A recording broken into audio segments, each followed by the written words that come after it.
Well, there's a new sheriff in town in the AFC North and a new sheriff in town in the AFC West. The Giants shocked the world, including Giants fans. The Cardinals remain the only unbeaten team. And thus, just in breaking news, Matt Nagy still has his job. All this and more on the Horsemen Pro Football Talk podcast coming up next. All right, here we go. Welcome back to another edition of the Horsemen Pro Football Talk podcast. This is week 7 of the 2021 season. What a week it was. Again, seems to be the theme this week. I'm Brad. And I'm Zach. And I'm Hefe. All right, real quick, we want to invite you to join our Patreon community that we're building. It's there. You can find all of our stuff in one place. We have individual game analysis, Fantasy Central, weekly pick and contests, and more. It's also a way to show us a little bit of support that you are getting something out of our content. You enjoy what we're doing, and you can find us there. So we go to horsemansports.com right now and join us, and we will see you there. Also, if you're watching this on YouTube, before you go, please hit the subscribe button and the bell icon. Actually, if you do it right now, that'd be great. So you don't forget. I know you're busy, got a lot going on. Just hit the subscribe button and the bell icon. You'll never miss any more content. And also, as always, you can find us on Facebook and Twitter at Horseman Sports. Did we mention you can catch both shows, this show, The Rundown, and the Fantasy Central with Zach and Hefe on WUBI Ubiquity Radio on Thursdays at 5 p.m. Eastern Daylight Time and 2 p.m. Mountain Standard Time. More information at wubi.live. Okay. All right. Well, we're going to get started with our weekly Pigskin Pick'em leaders. Congrats again to Trey. 2 weeks in a row. Trey is not leading. Todd Haney's leading, but Trey is hot on his trail. We still have Monday night game to go, but we wanted to congratulate Trey for winning again this week. And we're still not halfway through the season, but we have some ground to make up for sure. Okay, so I want to talk about two teams that have a bye. I think the Ravens and the Raiders are the only two teams with a bye this week. Is that right? That is correct. Okay. All right. Well, I want to talk about both of those real quick. The Ravens have the bye, and I think they need it. I'm scratching my head today. I'm trying to sort through this madness of this week. What was it you said yesterday? Trying to pick this year is almost impossible, or something like that. Yeah, it's just every week you keep thinking you can predict the teams, especially now that we're in the season. You think you know which team can beat which team. And we're here going into week 8, and I still have no idea who to pick week to week. It's been an insane season. Yeah, so it leads me to a big question. We just last week talked about the Ravens are finally who we thought they were. I just hear Denny Green every time I say that. They are who we thought they were. Are the Ravens, are they still just inconsistent, or are the Bengals just that good? I mean, I know we've talked about them emerging and being good, and Burrow's being good, and I've been a little more down on them you have, but you didn't expect yesterday. No, I didn't. I knew that they had a chance to win because they were playing well, but I couldn't have expected them to completely put it to the Ravens the way we saw them do it. Me either. I think the only people that got yesterday right were 12-year-olds filling out their parents' bracket. I don't know. Well, I don't say that. There are people probably picked the Bengals. I don't want to be that down on the Bengals, but nobody saw that. What was it, 41-17 or whatever? I mean, it was just manhandle. And so the Ravens get a bye. They need it after taking an ass beating like that. It's good they have a week off. And I don't think the Ravens are down and out by any stretch. I either think one of two things: either they're still inconsistent. I thought they had gotten through that. They're still inconsistent, haven't put it all together, or the Bengals just had a breakout and they might be more legit than we thought they were. Yeah, and I think it's a little bit of both in that case because I think the Bengals are for real. They just showed that they're for real. The Ravens were beating teams down and being physical and aggressive, but the Bengals, the acquisitions that they made in the offseason, bringing guys on their defense, they brought in a couple really good corners, but they brought in Trey Hendrickson, who people, while he was with the Saints, people thought, he was only getting the production he was because there were other guys on that Saints defensive line that were taking attention away. But Trey Hendrickson's the guy for the Bengals, and he's making the most of it. He, I believe, is either leading the league in sacks right now or second in sacks. He finished second in sacks last season. And, they have all these guys that are making a difference for the Bengals. And it showed up in the game against the Ravens. And I thought about taking the Bengals in the pick'em because the Ravens are inconsistent. And, you just couldn't not take the Ravens after what they were able to do for a couple weeks. But, it seems like the same old Ravens. We don't know, when Lamar's going to have a good game, when's he going to look off, and that offense can't figure it out. Unfortunately, it came against the Bengals, but the Bengals, I mean, that was a huge win for them. They are now not only atop their own division, but on top of the entire AFC right now. Right. Yeah. Excellent point. Not only that, but the Browns and the Steelers get to beat the hell out of each other this week. While and so while helping themselves, they're going to inadvertently help the Bengals as well, because they're going to push one team much farther down. So the Bengals have really, really put themselves in a nice position coming into the second half of the season. Yeah, absolutely. They are balling out right now. Jamar Chase looking like one of the best wide receivers in the league. Yeah. Yeah. Yeah. What was I saw a stat on him yesterday. And I can't remember what it is. I told myself I would remember and I forgot. It was probably that through 7 games, he leads all rookies in NFL history in receiving yards. That's right. That's exactly what it was. Yeah, good call. Well, I got to give it up for Zach Taylor. I didn't see this coming. I didn't, but good on them. I like to see teams. I like to see plans come together, best laid plans, and I'm happy. We've talked about that with teams like the Lions. I want to see the Lions kind of, and so I'm not a Bengals fan, but this is neat. This is really neat. So I'm going to start rooting for them. We'll see what happens. But again, Ravens taking the week off. They're going to need it. Maybe they can, sort some things out, heal up a little bit, come back in to the second half. We're not quite the second half, but we're getting there. On the other side of that, for the bye week is the Raiders.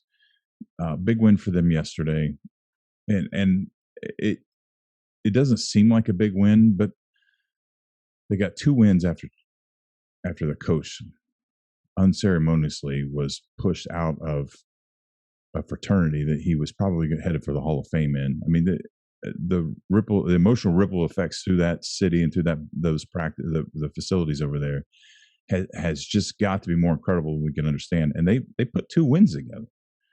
This is a big deal. So they're now in sole possession of first place in the AFC West, which is a pretty big deal in itself because the Chargers are pretty damn good, and the Chiefs are the Chiefs who are struggling. And we had talked about all last year. You predominantly have been on the Raiders, what the Raiders are doing for the last couple of years. I have to give you credit that you brought my attention to that. And we've been pretty high on them at the beginning. There were some struggles, but they're winning some pretty big games under some pretty bad circumstances. They're in sole possession of the AFC West. They've got some big games coming up. This is where this might turn ugly. This could either fortify what the Raiders are doing and suddenly be a Cinderella story like no other, and if they work their way through these games, or this could completely derail the whole program, and we could be done talking about the Raiders in a couple weeks. But they have the Bengals. They have the Chiefs in 2 weeks. We're going to talk about the Chiefs in a minute.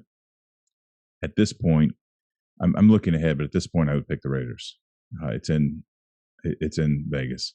But then they have the Bengals. It's also in Vegas. But right now we just talked about the Bengals. They got the Cowboys in Dallas. That's a big game.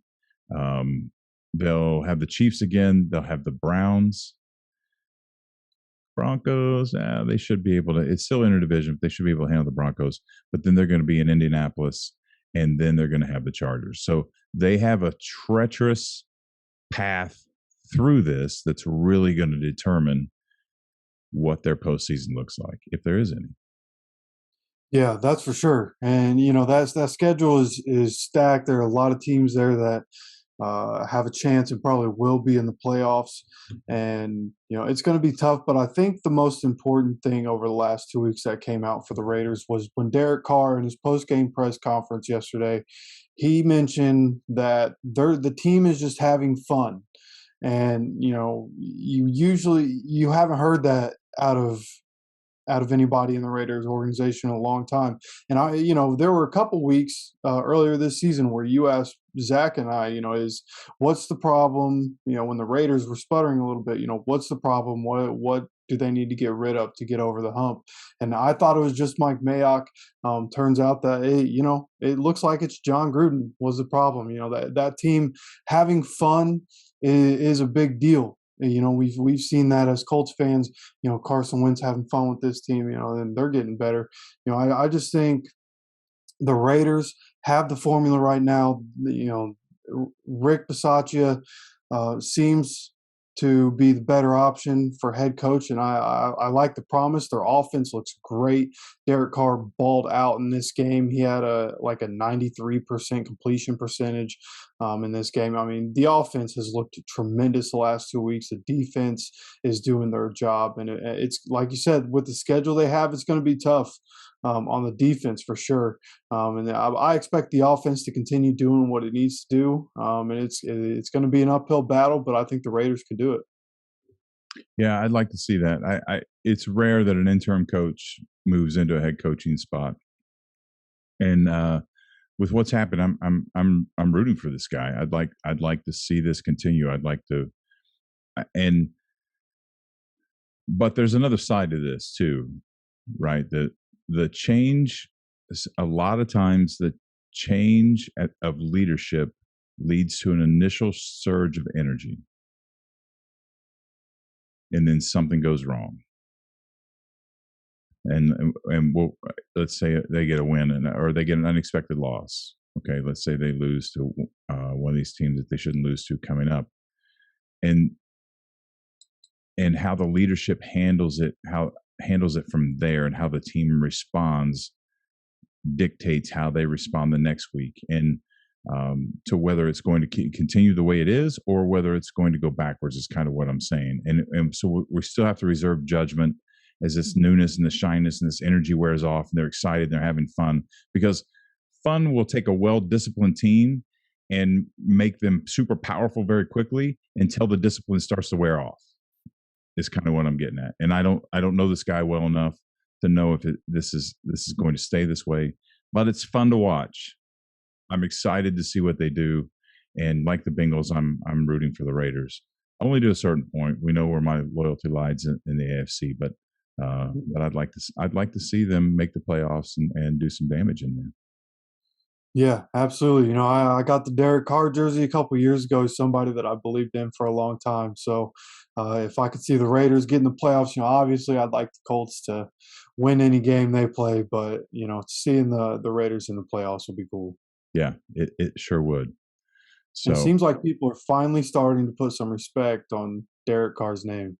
Did you say respect? Yeah, put some respect on his name. Yeah. It's well deserved. I mean, he deserves to win, and it's just fun. I'm rooting for the Raiders. So, okay. So those are the bye teams. Got those out of the way. Just want to kind of mention those because I thought they were both. We weren't going to talk about them later in the show here, and they're both mention worthy with what's happening in both organizations with that. So the first game up is Packers at the Cardinals. I hope this is as good of a game as it should be. The Packers may be I was thinking about this today. The Packers may be, other than the Bengals, we just talked about that, different story. The Packers may be the most dangerous team in the league because they're quietly really good. They're just not in your face. The people are talking about the Bengals, or they're talking about the Rams, or they're talking about the Bucks. And the Packers are just capable of beating anybody at any. Not that they will beat everybody all the time, but they are capable of beating anybody at any time. But the Cardinals have destroyed my early season perception of just above average. And I don't know if they're peaking or they're just that freaking good. It's scary to think that they could not yet be peaking and they could only get better. That should be terrifying to every team in the NFL. Either way, at this point, it's illogical to me to bet against the Cardinals, especially at home, even if they are playing the Packers. So I'm taking the Cardinals. Yeah, this was a game that I was really thinking about taking the Packers. Thought long and hard about taking them. But like you said, it's so hard to bet against the Cardinals. And now we have Davante Adams on the COVID list. So he's absolutely not playing in this game. And the defensive coordinator, who has this defense playing better than expected, and even with some of their better defensive players out, this defense is pretty good. Defensive coordinator also on the COVID list for the Packers. So going into this short week against a 7-0 Cardinals team that's running through everybody, I think this one is going to get a little out of hand. Aaron Rodgers toward the end probably works some magic, keep it close. But without Davante Adams in the mix, it's just really concerning to me. And I don't know if they're going to have MVS back in the lineup. I don't know if he's coming off IR just yet, especially, like I said, on a short week. So this one, you just got to go with the Cardinals in this matchup, right? Have we figured out if Davante Adams has his vaccine or not? Well, even if he does, he has to. I think he has to have 5 negative tests, right? I think it's only 2 or 3. Oh, okay. I don't think it's very much. There could be a possibility he'll come back. I don't know. That we'll just have to play that one by ear. The latest update is, as of 2 hours ago, they did not make any comment on his vaccination status. Yeah, I guess we'll see what happens throughout the course of the week. But if Davante Adams is not in there, I'm going to take the Cardinals. If Davante Adams is back in there for this Sunday, or actually Thursday, right? Yeah, Thursday. Sorry. Yeah. If Davante Adams, that's a short week. I don't know if we can get back in there or not, but yeah, if he's out, I'm taking the Cardinals. If he's back, I'm going to take the Packers because go Pack go. And I think they can get it done. But regardless, I think Aaron Rodgers is going to keep it pretty close. He can make anybody look like a superstar. He's one of those kind of quarterbacks, kind of like Peyton Manning's of the world. But yeah, I'm taking Cardinals if Davante Adams is out. If Davante's in, I'm taking the Pack.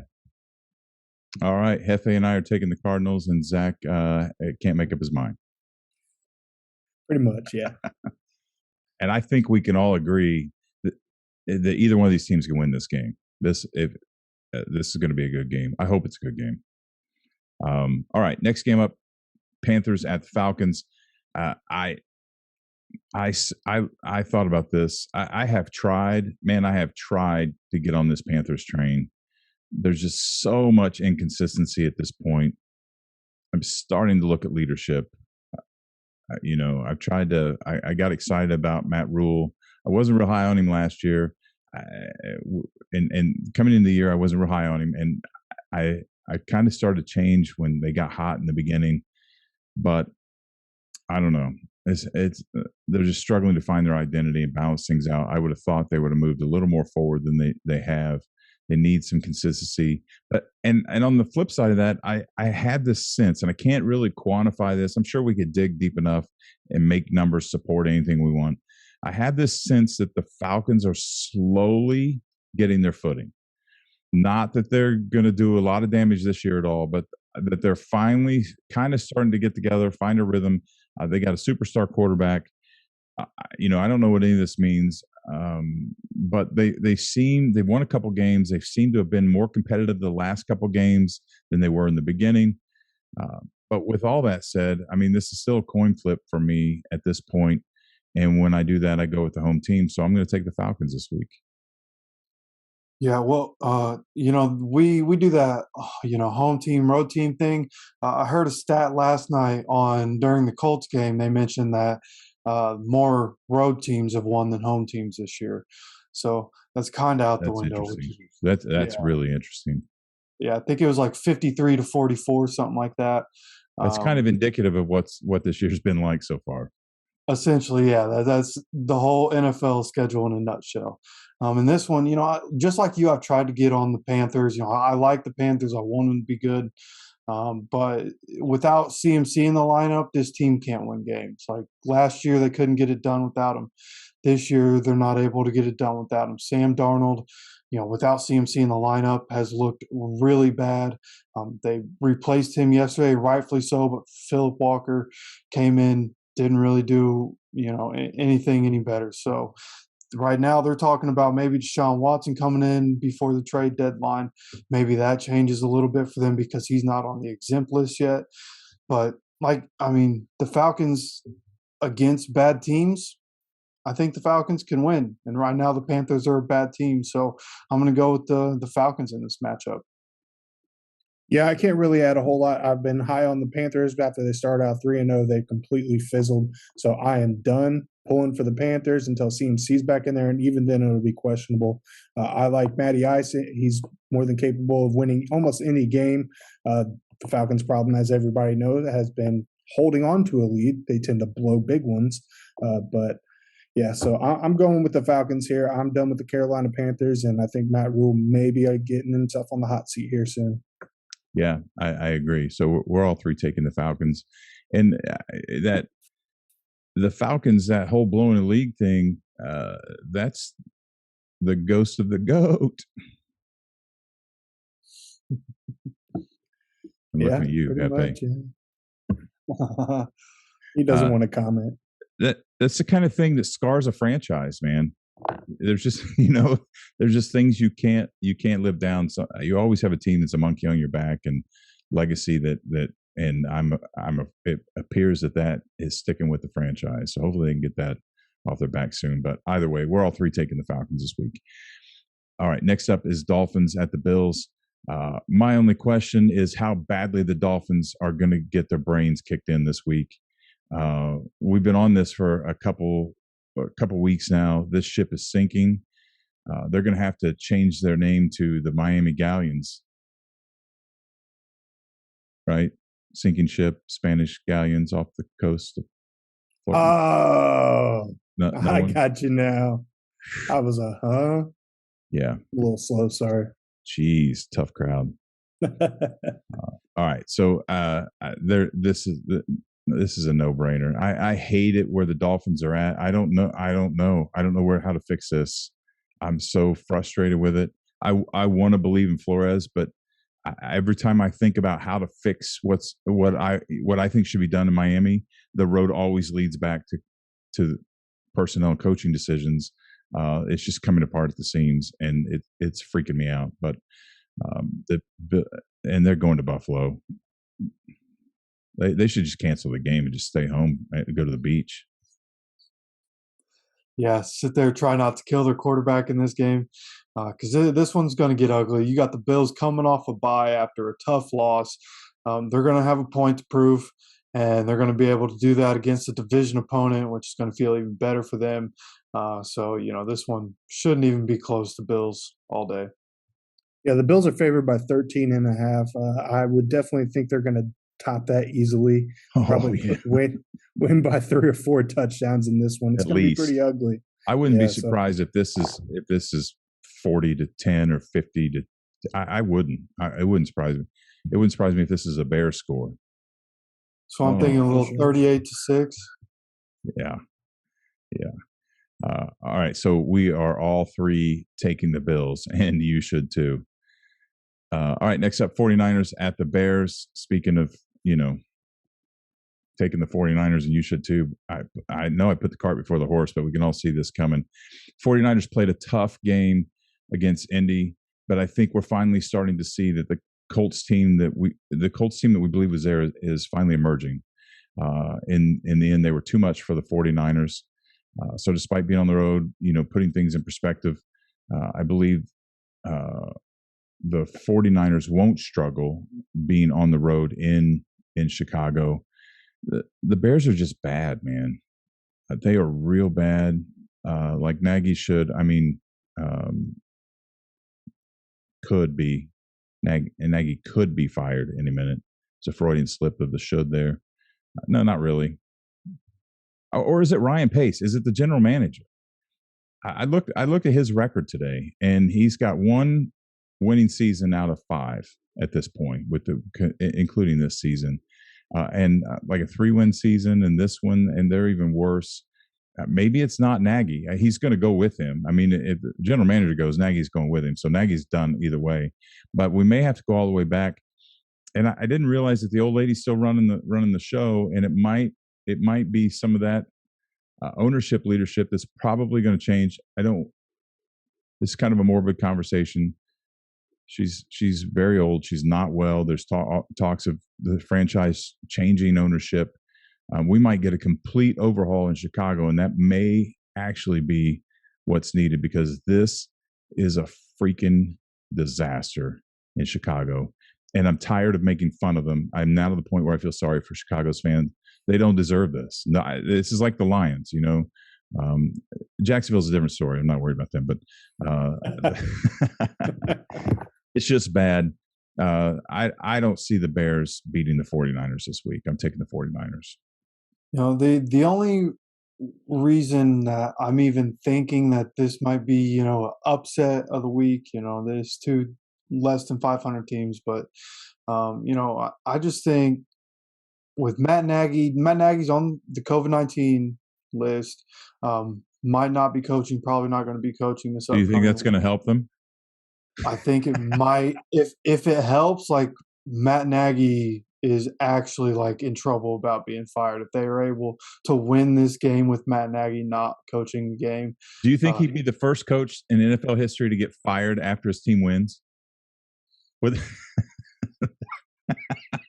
Would be something else. Maybe. That would be awesome. And I'm sorry. I didn't mean to cut you off, man. It's just too funny. Yeah, because I do think that Nagy's a problem. I think Pace is also a problem. An overhaul in both of those departments is probably necessary. But the Bears offense has been inept. It didn't matter if Nagy was calling it or Billy Lazor. The first game with Lazor calling the plays, they were able to win. The offense looked like it was taking a step with Justin Fields.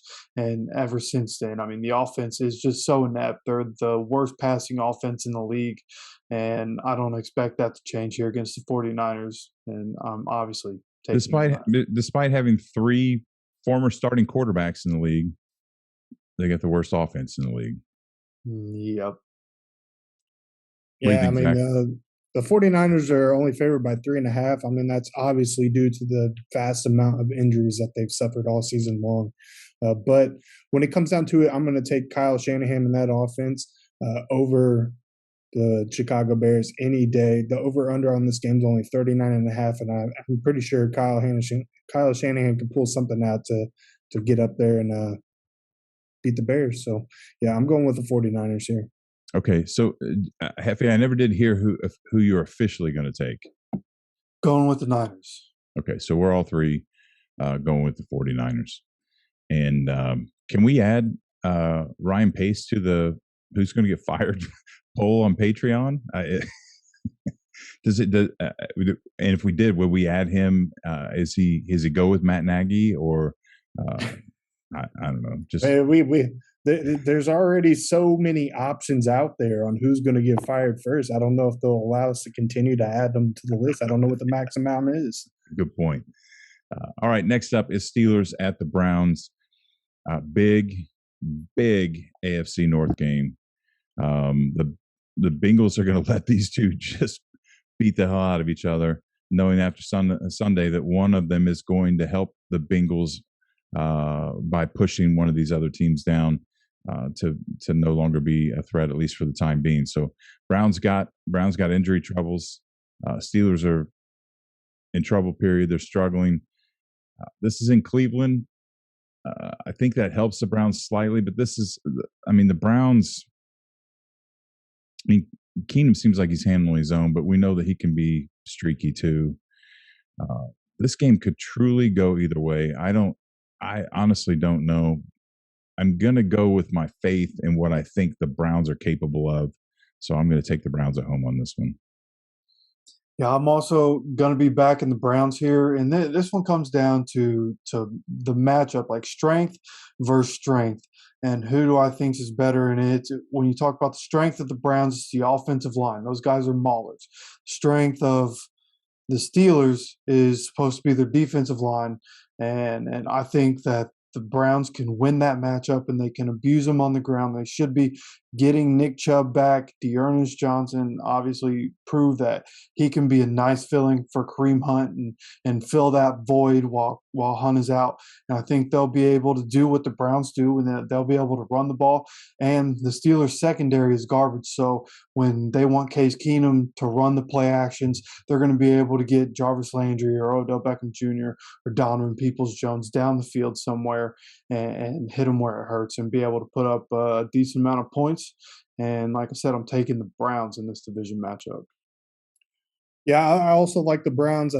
Ernest Johnson proved last week that he can definitely fill in. A running back had a huge game, over 100 yards, touchdown. So I like the Browns here. They're favored by 3.5. I do think it's going to be closer, so I like the Steelers on the spread, but Browns outright win. Okay, we're all three taking the Browns this week in the big AFC North matchup. Be curious to see who the Bengals are rooting for. All right, so the Eagles at the Lions. Can this be the week the Lions finally get a win? This is my upset of the week. I thought about it. Yeah, the Eagles have been closer to winning a lot of games that they didn't win, which appears to be the first stage of growing pains, right? When you turn the team around, you struggle at first, you get close, you lose some heartbreakers, you keep the momentum going, you get a win, you get a victory, you start to believe in yourself, you add some pieces, and it appears that the Eagles may be doing that. But the Lions are also scrappy, and every loss and here's the key point I want to make. Every loss brings them closer to getting that first win. We know, and it's not as hard to lose 17 games. Of course, it's not as hard to lose 17 games as it is to win 17 games in a row. But not by much. I mean, it's hard to lose 17 games in a row unless you're Jacksonville. Some days it all comes together, and I'm kind of hoping that this is it for the Lions. And maybe importantly, I'm hoping for Lions fans this is it, that they get one.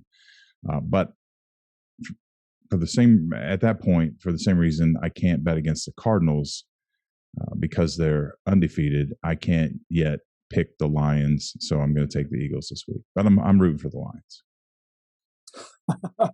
And I thought you were actually going to pick the Lions, and you pick them. I thought about it. Right, they played the Rams tough. At least it seemed like it. But what swayed me against the Lions for the upset here is the fact that in the game against the Rams, they had 2 successful fake punts and a successful onside kick. And they still lost this game by 2 possessions. And so the Eagles, I think, are going to be able to come in. It's bad team versus bad team. Jalen Hurts hasn't looked great, but Jalen Hurts is like 85% of the Eagles' offensive yards this season, which is absolutely ridiculous. And I trust him in that offense to make more plays, and I expect that defense to. That Lions defense, I don't like their secondary, and the Eagles pass a lot. I think they'll be able to take advantage of that at some point and win this game. I got to go with you guys. What really sucks with the Eagles is that a few times I picked them this year, they completely didn't do anything, and I ended up losing that matchup. But I do like the Eagles here. They score 22.7 points a game, whereas the Lions are only scoring 18.3. And defensively, they're better than the Lions, giving up only 26.4 compared to 28.6.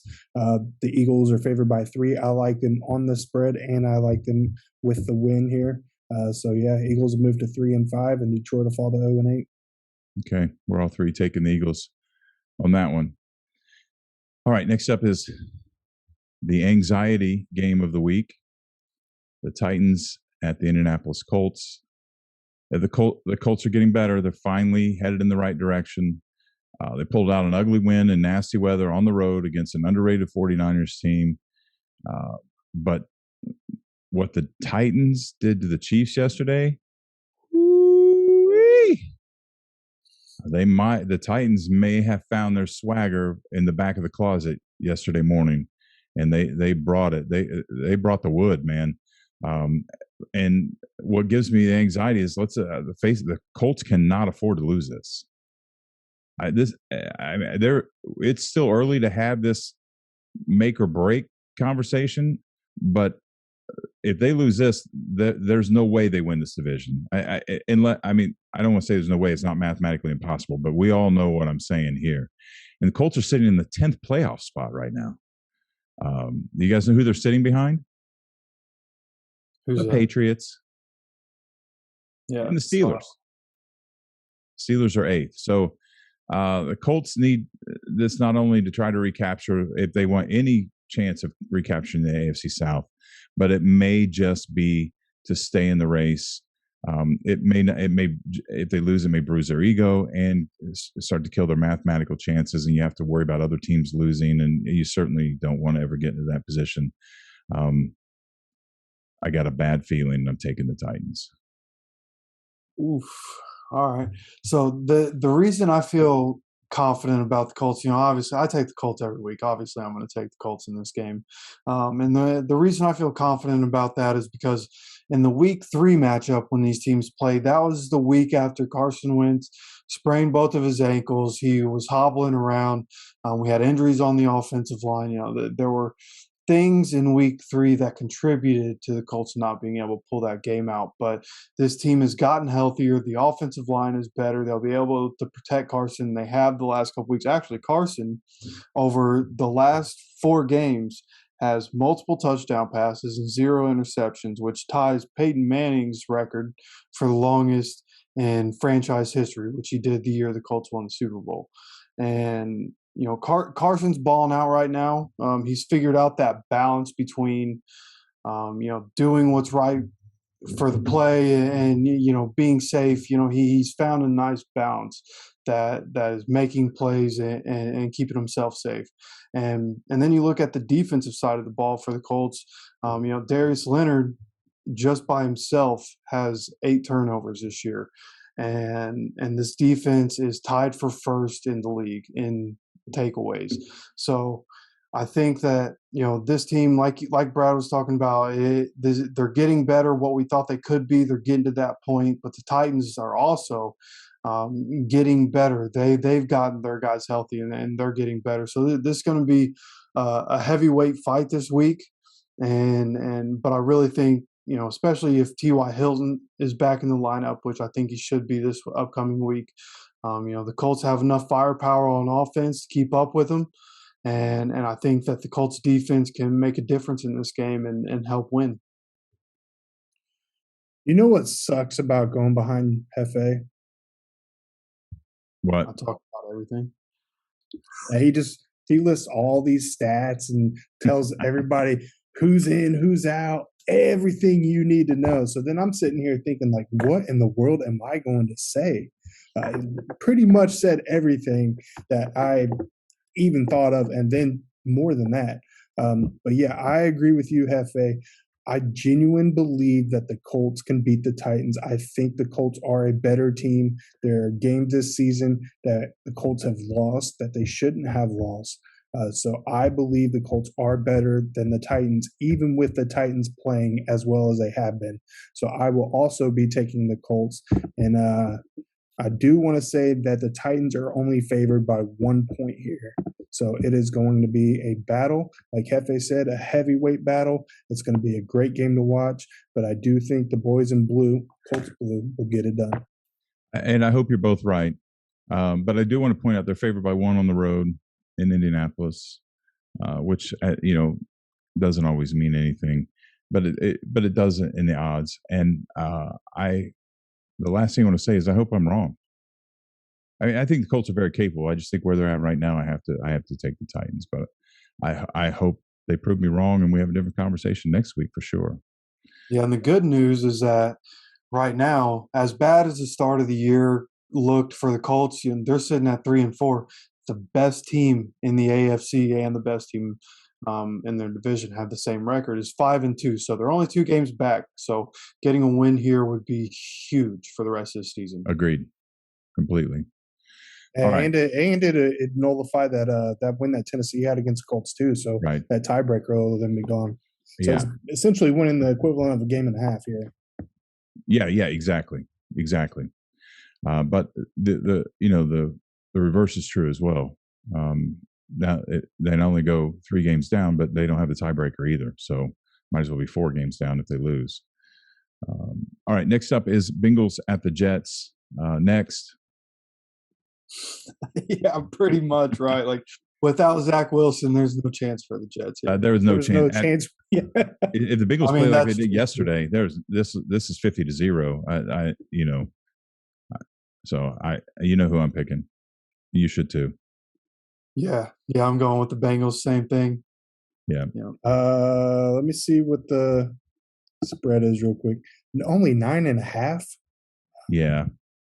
I think it's because people. I don't think it takes time to really get on board, and teams win games, and it doesn't necessarily have a pattern. But I feel like I'm seeing a pattern here with the Bengals. So if I were making the odds, it would be way more than 9.5. Yeah, their defense is only giving up 18.3 points a game, and they're scoring 27. I don't know what the rankings are because I haven't done my stat analysis for the week yet, but that's pretty good, man. The Bengals are up there. I'd be curious to know what the payout is on them taking the Super Bowl right now, because that might be a bet worth taking. It might be a bet worth taking. You might be right. I said it earlier. I mean, we've kind of been sleeping on the Bengals. If they're this good, we've been sleeping on them. That's what I don't know whether the Ravens, the Ravens just stumbled yesterday and they regressed, or if the Bengals are just that good, or both. But if they're just that good and they're starting to find their stride, look out, because they're formidable.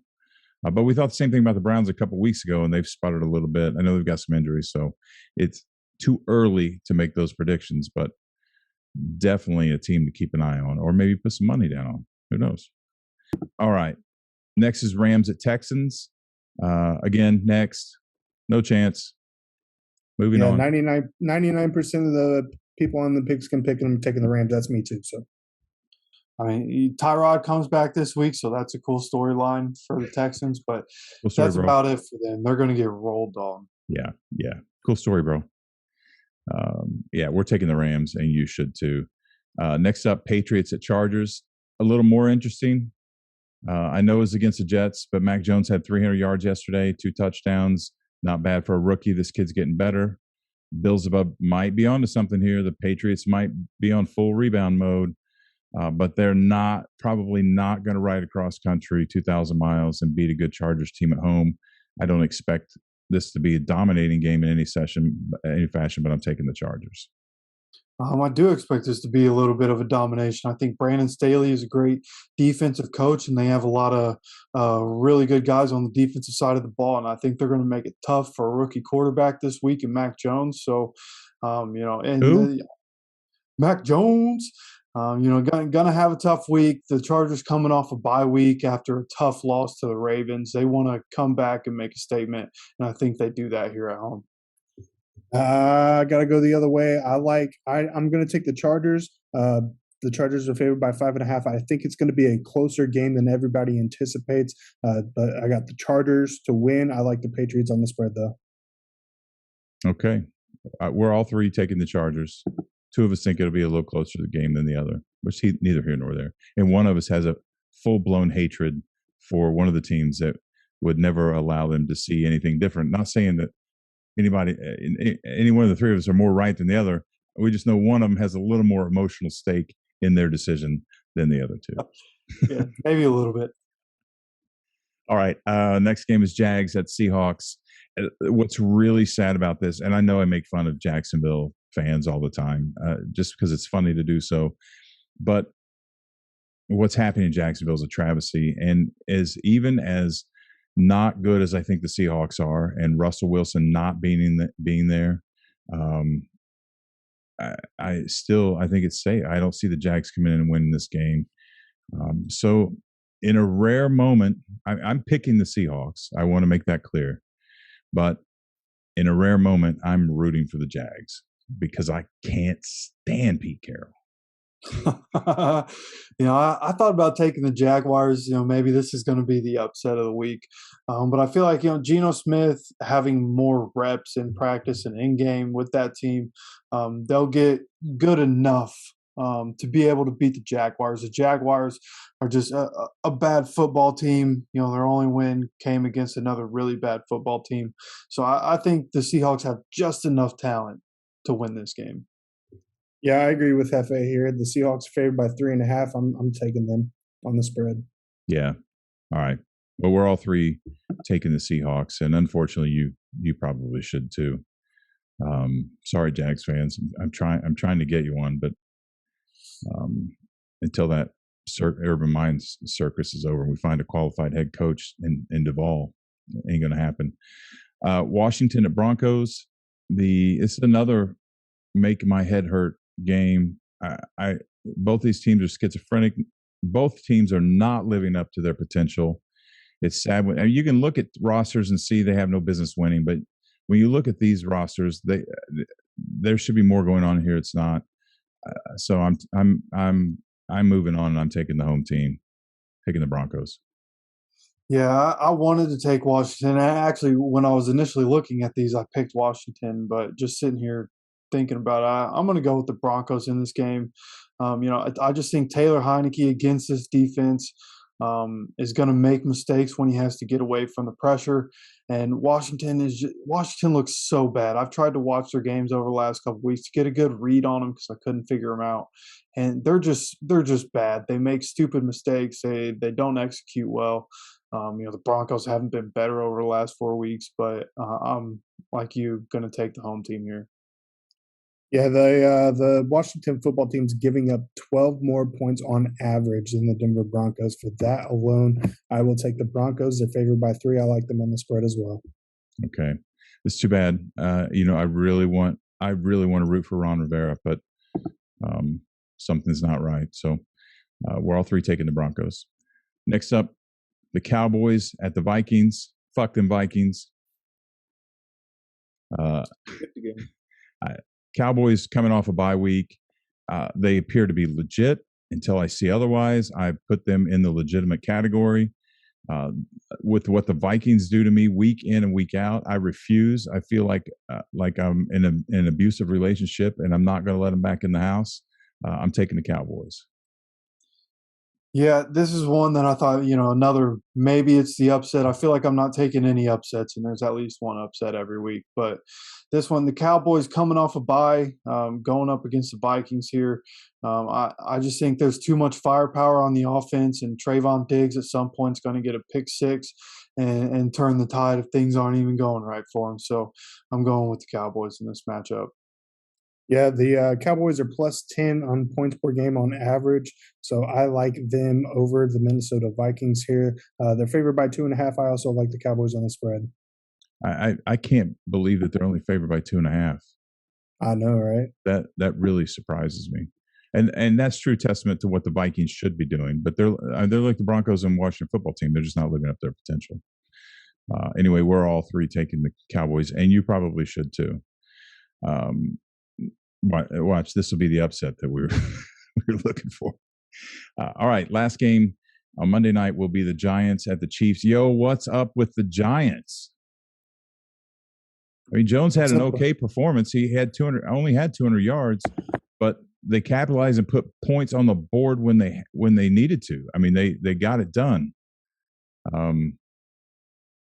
But I don't know they're going to do it again. And the Chiefs, I mean, are they coming unraveled? Is this coming apart right now? It sure seems like it. Is this the end of the dynasty, or is it just a hiccup this year and they get to regroup? I mean, it's a rhetorical question. We won't know. Right now, it doesn't look good. And I don't know with what happened yesterday. Normally, we'd be like with the Bills. You're talking about they're going to have a grudge game and a bounce back and all that. But I don't feel that confident. But either way, I don't see the Giants, despite what they did yesterday and what the Chiefs been going through. I don't see the Giants coming into Arrowhead and getting a win. So I have to take the Chiefs on this one. So, my natural reaction here is to take the Chiefs, but I'm going to read you some stats here. Chiefs are 3-4, and they are 32nd in turnovers, 32nd in points allowed, 32nd in yards allowed, 32nd in yards per play allowed, 31st in pass yards allowed, 31st in receiving yards allowed, 31st in rush yards allowed, and 32nd in first downs allowed. And with the Giants getting some guys back, it's unclear if Saquon's going to be back, but they should get a couple receivers back this week. I think they're going to have enough firepower on offense, and I don't know if their defense can hold Kansas City to 3 points like they did to the Panthers, but I do think that the Giants get the upset of the week on Monday Night Football. I also have the Giants upsetting the Kansas City Chiefs. Right now, the money line is plus 350 on the Giants. Go to FanDuel or DraftKings, put some money down. Actually, you don't take advice from me. I'm not a financial advisor. But yeah, if do your research, but yeah, that'd be a bet I'm definitely considering there because I like the Giants over the Chiefs. I think the dynasty is over. You're paying Patrick Mahomes $500 million. You can't afford a defense, and it is definitely showing, and especially with the offense struggling now. I don't like the Chiefs in this game. I'm taking the Giants with the upset. Interesting. It'll be interesting to see what happens for sure. All right, so last game is Bucks at the Saints. This is a no-brainer for me too. The Saints have been struggling, and the Bucks are still just fine. Not that the Bucks are perfect, but they're fine-tuning things. They're Super Bowl caliber. They're just warming up to get into the playoffs and into the big game. And the Saints are still trying to find their identity. And I can't go against the Bucks in this game. Yeah, I think, with the Saints and their home field advantage, I think they'll be able to keep this close. The Saints are getting healthier, especially on defense. I think them getting a lot of guys back will help them in this game. But overall, the Buccaneers just have more talent than what the Saints do. And I just can't see the Saints winning. As much as I'd like them to, I just don't think it'll happen. Yeah, I agree. I can't go against you guys here. I like the Bucks. They're favored by 5. I do think it'll be close. It's a pretty good number there, so I'm not sure whether to take the Saints or the Bucks on the spread, but I like the Bucks overall. All right, so we're all three taking the Bucks, and you should too. All right, that does it for this week. We want to remind you to please be sure to show us some love, like, share, and subscribe. Tell all your friends and all that good stuff, and be sure to tell them also that they can catch not only the weekly rundown show, but also Fantasy Draft Central show Thursdays at 4 p.m. Eastern. I'm sorry, Thursdays at 5 p.m. Eastern, 2 p.m. Mountain Standard on WUBI Ubiquity Radio. Find more info at WUBI.live. Also, it's never, ever, don't ever say it's too late. It's never too late to join the ESPN Pigskin Pick'em Challenge. Find the link pinned at the top of our social media pages. That would be Twitter and Facebook at Horsemen Sports, or just search for Horsemen Sports on the ESPN Pigskin Pick'em Challenge on the internet. We announce the weekly winners each week on the show. We'd love to announce your name. And of course, we will see you all back here again next week for week 8. Until then, thanks for joining us. Deuces.